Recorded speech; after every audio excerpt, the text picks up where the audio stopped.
تو مثلا یہ ہے کہ وضو ہم شروع کرتے ہیں تو اس کے اندر ایک بنیادی شرط ہے وضو شروع کرتے وقت، وہ کیا ہے؟ بسم اللہ کہنا.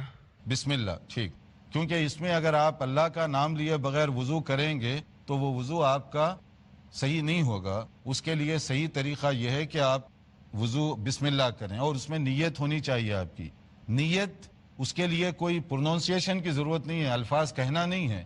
نیت کا مطلب آپ کے ذہن میں ہو کہ میں وضو کر رہا ہوں بسم اللہ، پھر یہ ہوگا. لیکن اگر آپ کے ذہن میں نہیں ہے تو وضو میں اور صبح یا ایسے ہی فریش ہونے کے لیے آدمی پانی چہرے پہ ڈالتا ہے تو کوئی فرق نہیں رہے گا. تو ایک چیز تو اس کے اندر بسم اللہ یہ کہنا شروع میں یہ ہے. وضو میں پانی اتنا استعمال کیجئے جتنی جائز ضرورت ہے، بلا وجہ پانی بہانا شریعت میں یہ پسندیدہ نہیں ہے. جتنی ضرورت ہے اتنا آپ استعمال کریں، یہ اصول بتایا گیا. اسی لیے نبی کریم صلی اللہ علیہ وسلم کبھی ایک مد میں وضو کر لیا کرتے تھے، اس میں آپ کا پورا وضو ہو جایا کرتا تھا. جہاں جتنی پانی کی ضرورت ہے آپ اتنا لگائیں، ضائع مت کریں، کیونکہ پانی اللہ تعالیٰ کی بہت بڑی نعمت ہے. اب وضو کے سلسلے میں ایک اور بات بھی ذہن میں رکھیں، ہر عضو یعنی ہاتھ دھونا، کلی کرنا، ناک میں پانی، پھر چہرہ، پھر ایک ہاتھ کوہنی تک اور دوسرا ہاتھ کوہنی تک، پھر پاؤں مسا کو چھوڑ کر یہ 3 بار کرنا چاہیے. ہر عضو 3 بار، اور سر کا مسا 1 بار. یہ ایک طریقہ ہے. دوسرا طریقہ یہ ہے کہ آپ ہر عضو کو 2 بار دھوئیں گے، 3 کے بجائے 2 بار بھی دھویا جا سکتا ہے. مثلا 2 بار آپ ہاتھ دھوئیں گے، 2 بار کلی، 2 بار ناک میں، 2 بار چہرہ دھوئیں گے، یہ اس طرح 2 بار. یہ دوسرا طریقہ ہے. تیسرا طریقہ یہ ہے ہر عضو کو 1 بار آپ دھوئیں گے. 1 بار ہاتھ دھو لیا، 1 بار کلی، 1 بار ناک میں، 1 بار چہرہ، اور اسی طرح سے پورا 1 مرتبہ. یہ تینوں طریقے درست ہیں. چوتھا ایک اور طریقہ ہے، وہ یہ ہے کہ پانی بعض اعضاء 3 بار اور بعض اعضاء 2 بار یہ بھی ہو سکتا ہے. 3 2 یا 2 3 یہ بھی ہو سکتا ہے. یہ چوتھا طریقہ ہوا. لیکن ان چاروں طریقوں کے اندر شرط یہ ہے کہ وہ حصہ پورے کا پورا گیلا ہو جانا چاہیے، ویٹ ہو جانا چاہیے. ڈرائی رہا تو پورا وضو باطل ہو جائے گا، اس کی گنجائش نہیں ہے. پورا ویٹ ہو. مثلا ہاتھ دھو رہے ہیں آپ تو پورا ہاتھ جو ہے کوہنی سمیت پورا ہاتھ بھیگ جانا چاہیے. چہرہ دھو رہے ہیں تو پورا چہرہ آپ کا گیلا ہو جانا چاہیے. پاؤں دھو رہے ہیں تو پورا پاؤں آپ دھو لیں، یہ شرط ہے اس کے اندر. تو 1 بار اس کو تو تمام علماء نے واجب اور ضروری قرار دیا. جیسے امام نووی رحمۃ اللہ علیہ نے جو صحیح مسلم کے شارح ہیں انہوں نے اس کو اجماع نقل کیا ہے کہ 1 بار دھونا یہ تو ضروری ہے، کیونکہ اس کے بغیر وضو نہیں ہوگا. 1 بار دھونے کے بعد 2 بار کر کے دھوئیں، یا 3 بار دھونا یہ مسنون ہے. اب یہاں پر یہ ہے کہ اس میں حکمت کیا ہے؟ اس میں بڑی حکمت ہے. خاص طور پر وہ لوگ جو کام کرنے والے ہیں یا سفر میں ہیں ان کو اس کا بہت تجربہ ہوتا ہے کہ بعض حالات میں ایسے ہوتا ہے کہ آپ کے پاس اتنا ٹائم ہوتا ہے کہ آپ صرف ہر عضو کو 1 بار یا 2 بار دھو کر ہی وضو کمپلیٹ کر کے بھاگنے کی ضرورت محسوس کرتے ہیں. ایسی صورت میں اگر آپ 3 بار دھوتے رہیں گے تو آپ کے لیے تکلیف دہ ہو جائے گا وہ. تو شریعت وہاں آپ کو گنجائش دے رہی ہے کہ آپ 2 بار دھو کر بھی وضو جلدی کر لیں اور جہاں آپ کو جانا ہے روانہ ہو جائیں. یہ شریعت کی اجازت ہے. گھر میں آرام سے، مسجد میں ہے آرام سے آپ 3 بار دھوئیں، یہ ایک اچھا طریقہ ہے. لیکن بعض حالات میں ضرورت کے مطابق 2 بار بھی آپ کر سکتے ہیں، 1 بار بھی آپ کر سکتے ہیں تاکہ آپ کا وضو ہو جائے اور ٹائم بھی زیادہ نہ لگے. ایک اس میں یہ حکمت ہے. دوسرا یہ کہ پانی کا شارٹیج ہے. اگر آپ 3 بار ہر عضو کو دھوئیں گے اور پانی بہت لیمیٹڈ ہے تو پھر پرابلم ہو سکتا ہے. تو ایسی صورت میں 1 بار اگر آپ دھو لیں گے تو بھی کافی ہو جائے گا، بشرطے کہ آپ پورے حصے کو کور کر لیے ہوں. تو یہ چیز بھی وہاں پر یعنی سمجھیے کہ اس میں بھی ہمارے لیے مصلحت رکھی گئی ہے. مسح البتہ جو ہم کریں گے وہ 1 ہی بار، جیسے کہ حدیث میں آتا ہے مسح برأسہ واحدتن، کلیئر الفاظ واحدتن، کہ نبی کریم صلی اللہ علیہ وسلم نے سر کا مسح کتنی بار کیا؟ 1 بار کیا.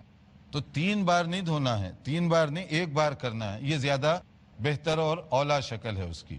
اور پھر جن کی ماشاءاللہ داڑیاں ہیں ان کو جو ہے تھوڑا سا خلال بھی کرنا چاہیے، یعنی پتہ چلے کہ اندر تک پانی پہنچ گیا ہے.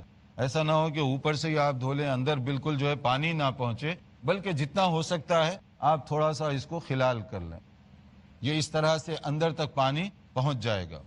اسی طرح سے انگلیوں کے پوروں کے درمیان جو ہے فاصلہ جو ہے اس میں بھی خلال کرنا چاہیے، یہ بھی مسنون ہے، یہ ہاتھ کے بھی اور پاؤں کے بھی۔ خاص طور پر بعض موسم اور بعض علاقوں میں اس کی زیادہ ضرورت پیش آتی ہے۔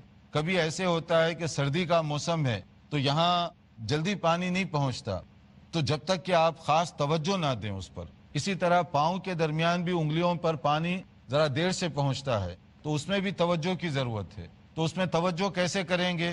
خلال کرنے سے۔ خلال کیسے ہوگا؟ یہ آپ کی ایک انگلی سے اگر آپ اس طریقے سے اس کو کر لیں گے تو مطلب یہ ہے کہ اندر کا حصہ کور ہو جائے گا۔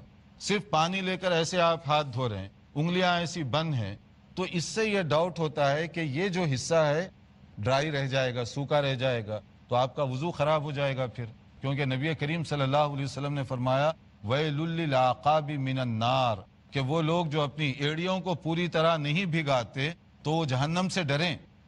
مطلب کیا ہے؟ کوئی حصہ خشک رہ جائے تو وہ حصہ جہنم کا حصہ بن رہا ہے۔ تو اس لیے وضو کرتے وقت توجہ کی ضرورت ہے تاکہ پورے کا پورا حصہ ہو جائے۔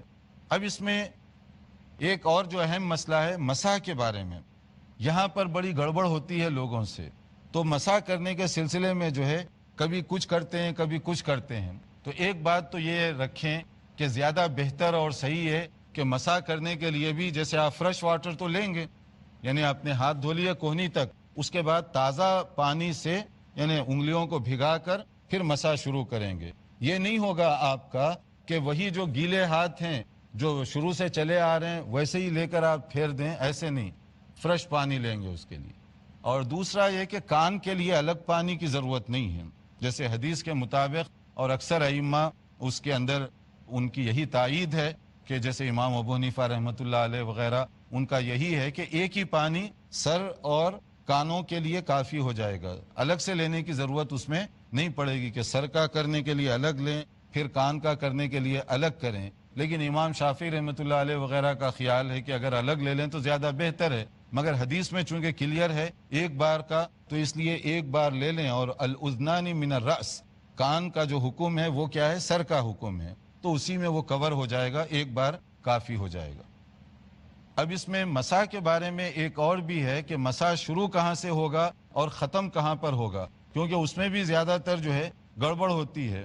تو نبی کریم صلی اللہ علیہ وسلم عموماً جو مسح فرمایا کرتے تھے، جیسے اس سے پہلے ہم نے بتایا کہ یہ بہت ہی اہم ہے اور بہت سارے لوگ اس کے اندر مختلف قسم کی غلطیاں کرتے ہیں، تو عموماً لوگ اس پر زیادہ توجہ نہیں دیتے، جبکہ اگر ہم اس پر توجہ دیں تو ہم صحیح طور پر وضو کر سکتے ہیں۔ کہ نبی کریم صلی اللہ علیہ وسلم اپنا جو مسح فرمایا کرتے تھے وہ سر کے شروع کے حصے سے، اور پھر وہ جاتے جاتے جہاں بال ختم ہوتے ہیں، قفا یہ گدی کا حصہ، یعنی جہاں بال ختم ہو رہے ہیں آپ کے وہاں تک۔